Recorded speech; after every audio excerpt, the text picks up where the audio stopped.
Alhamdulillah Rabbil Alameen, sallallahu sallam wa baraka nabiyyina Muhammad wa ala alihi wa sahbihi wa sallam tasliman kathira thumma ma ba'd. So Imam al-Nawawi rahimahullah ta'ala is done with Kitab al-Sidq, the chapter on truthfulness, being truthful and telling the truth at all times.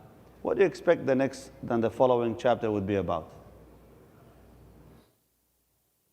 Try to make a guess, unless you know the order of the books, right? Huh? Khalas, the sincerity and the intention.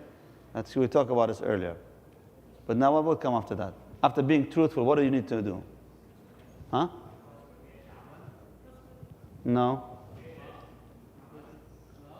Al-muraqaba. Watchfulness. What does that mean exactly? Being truthful requires what, jama'ah? Consistency. How can you make sure that you are truthful all the time? By doing what? Knowing that Allah is watching over you. That's called muraqaba. Like divine surveillance, basically. If you believe and you know and you truly, genuinely have it in your heart that Allah subhanahu wa ta'ala is watching you and He's always watching over you as well, then you would watch what you say, what you do, what you see, what you hear, all these kind of things. So al-muraqaba is extremely important. And it's a matter of fact, it's one of the highest level, of course, of your sincerity and also your truthfulness, because you're always true about Allah subhanahu wa ta'ala being there in your life. So he says, rahimahullah ta'ala, he began the chapter, قال باب المراقبة, the examination and observation, of course, being watchful. قال الله تعالى الذي يراك حين تقوم وتقلبك في الساجدين. He is the one who sees you, Ya Muhammad, when you stand up, which means alone at night. وتقلبك في الساجدين, and your movements among those who fall in prostration to Allah Azza wa Jal.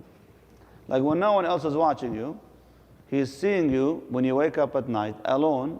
Even your family who is sleeping next to you don't even know that you woke up. They didn't even feel that you move out of your bed and you stood up alone making ibadah and you spend your night among those who put their forehead on the ground in prostration to Allah subhanahu wa ta'ala. Imagine in a moment of seclusion and solitude like this, Allah subhanahu wa ta'ala is watching over you and watching you. قال وهو معكم أينما كنتم, and He is with you wherever you go, wherever you are. This is called ma'iyya, which means He is with you, witness, basically, like we call it. And we studied that together, if you guys remember, from the book Imam Rajab rahimahullah. We explained the meaning of this ma'iyya. Like, what does it mean that Allah subhanahu wa ta'ala is with you?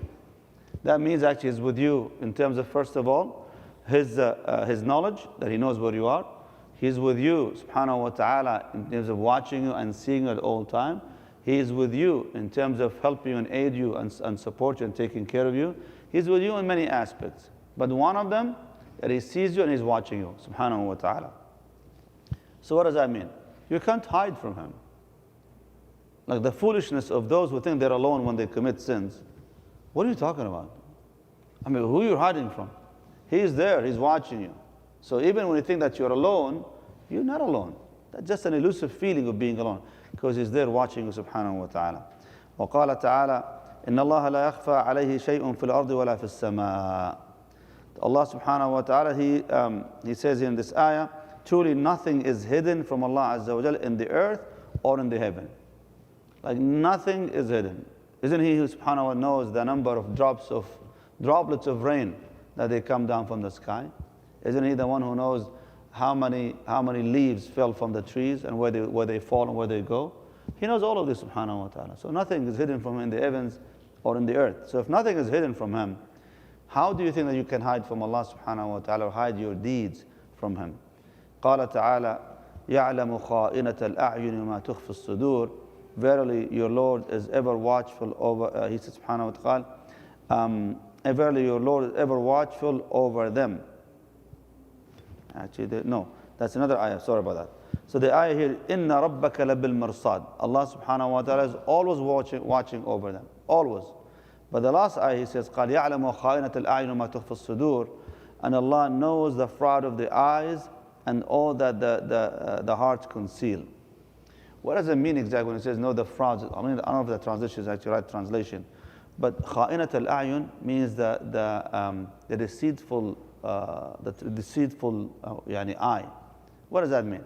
So Ibn Abbas explained that.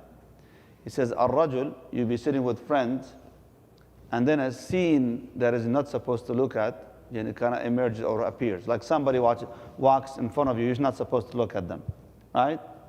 And then while everybody is kind of like, talking to them, and he's showing you not watching, but the moment you see the people not looking at you, you go and you sneak a peek at that side. So that's khiyana. Like you pretend you're not looking, right? Allah musta'an. You walk these days, everywhere you go, you have all these scenes that you're not supposed to be looking at. So you pretend that you're not looking, oh no, I'm not looking, and then you really sneak a peek just to see that. That's kha'inat al-a'yun. So even that little subtle look that you think is just no one paid attention to it, Allah subhanahu wa ta'ala saw that and He registered that subhanahu wa ta'ala. So this is what He ta'ala began with and mentioned many, many other ahadith, beginning with the first hadith, hadith Umar bin Khattab radiallahu anhu warda, about Jibreel coming in the form of a human being. But we're going to discuss this tomorrow, inshallah wa ta'ala. Keep in mind, as you walk out from this masjid, Allah is still watching you. And as you go to your car, Allah is watching you. And when you go into your house, to your office, or to your bedroom, wherever that you go to, Allah is there watching you. So make sure when He's looking at you, make sure that He looks at you when you are doing something that is pleasing to Him. May Allah subhanahu wa ta'ala make us all true to this faith, Ya Rabbil Alameen. Wallahu a'lam. Any questions, Jama'ah? Yes. Is taqwa and muraqabah the same? Well, taqwa is an overall, meaning to find a shield or build a barrier between you and that which is displeasing to Allah subhanahu wa ta'ala. So it's preventive measure, right? Al-muraqabah is one of the tools that will help you acquire this taqwa or keep that taqwa. Like to keep your guards up, you need to have muraqabah, right? So to have a taqwa, you have to make sure that you're always knowing that Allah observes you. Wallahu a'lam. سبحانك اللهم وبحمدك أشهد أن لا إله إلا أنت أستغفرك وأتوب إليك. السلام عليكم ورحمة الله وبركاته.